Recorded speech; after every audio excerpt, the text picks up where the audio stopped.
Добрый день! Сегодня мне захотелось сделать очень спокойную работу, без ярких красок. В результате получилась вот такая белоснежная шкатулочка. Этот стиль иногда называют французским или френч-винтаж. В работе я использовала технику вживления распечатки и создание рельефных узоров через трафарет. Как всегда, вначале грунтуем заготовку. Я решила в этот раз использовать грунт Левказ. Одна из его замечательных особенностей – это возможность отшлифовать поверхность до идеальной гладкости. Развожу Левказ водой и в один слой покрываю все грани и основания шкатулки. После высыхания ошкуриваю первый слой грунта наждачной бумагой с маркировкой 180. Не забываем пройти шкуркой по фигурной фаске на крышке. Смахиваем пыль и наносим второй слой Левказа. Когда он высохнет, шкурим его мелкозернистой наждачной бумагой. Я взяла с маркировкой 400. Поверхность уже получилась очень гладкая, но мы доводим ее до идеала, шлифуя натуральной тканью.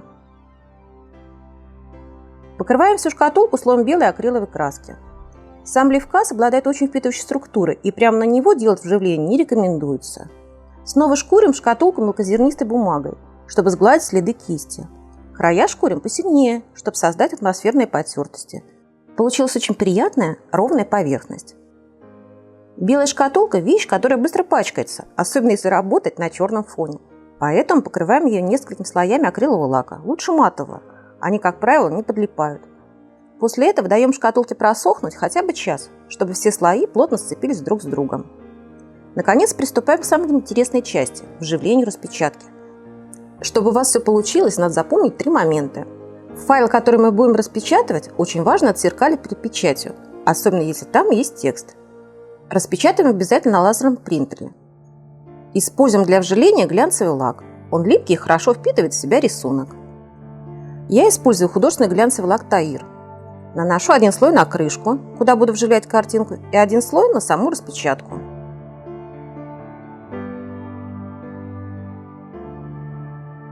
После этого прикладываю распечатку к крышке.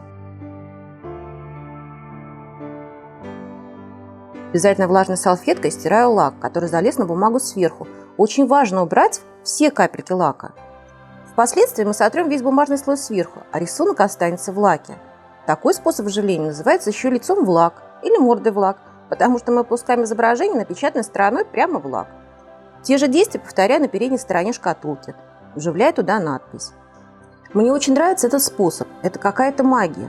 Во-первых, можно вживить совершенно любое изображение или фото, а во-вторых, не остается никакой ступеньки между изображением и поверхностью, как в декупаже. Оставляем изделие на просушку. Я сушу целые сутки, но некоторые мастера говорят, что достаточно 6-8 часов. После высыхания обильно смачиваю крышку водой и пальцем начинаю аккуратно скатывать бумажный слой. Зрелище, конечно, не очень эстетичное, получаем много грязи и кашицы. Зато какая красота начинает проявляться из-под бумаги. Самое главное здесь действовать неспешно и аккуратно. И постоянно смачивать пальцы и картинку водой. Я советую скатывать бумагу в несколько подходов, без фанатизма. Скатали немного и подсушили. Если на изображении виден белесый налет, смачиваем и скатываем еще чуть-чуть. Как только картинка становится полностью чистой и палец не ощущает шероховатости, останавливаемся, чтобы не повредить рисунок. В завершение покрываю всю шкатулку универсальным глянцевым лаком. Он придаст изображению яркости, и при этом он не липнет. Я только сейчас добралась до внутренней части шкатулки. Делаю все то же самое. Грунтую Левказом, шкурю, покрываю белой акриловой краской и закрепляю лаком. Теперь время дополнительного декора. Я буду создавать рельефные узоры тонкой пастой через трафарет. Фиксирую трафарет бумажным скотчем. Наношу пасту с помощью мастихина и снимаю трафарет.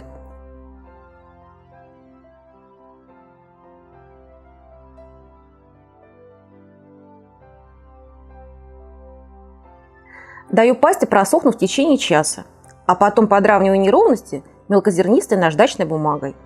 Закрепляю рельеф тонким слоем универсального лака. На грани шкатулки добавляю по всем углам узор с завитушками, чтобы поддержать рисунок на крышке. Действую так же. Закрепляю трафарет, наношу пасту мастихина, Снимаю трафарет. Сушу пасту. После высыхания шкурю и закрепляю лаком.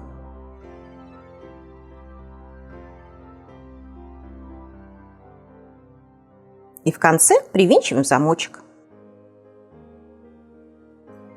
Вот такая винтажная черно-белая шкатулочка у меня получилась. Надеюсь, вам понравилось. Если остались какие-то вопросы по технике вживления, пожалуйста, пишите в комментариях. И, конечно, творите с удовольствием.